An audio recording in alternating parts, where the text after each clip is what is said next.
Ballet is grasieus. Terwyl 'n ligskou gewoonlik gepaard gaan met adrenalien, gewaagde ligtoertjies en die reuk van brandstof.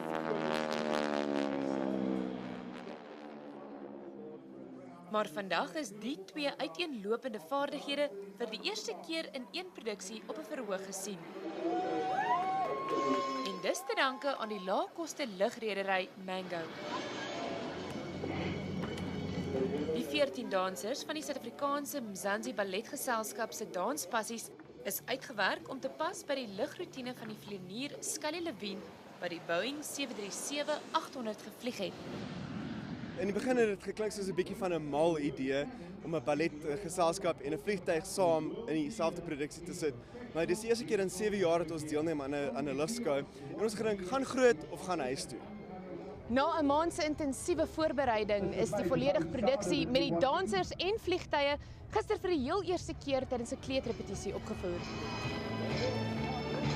Dit is wonderlik om ons hoogstaande gehalte balletdansers op die verhoog te kan hê in 'n plek wat mense net nie van tevore gedink het jy kan ballet hê nie, by 'n lugskou.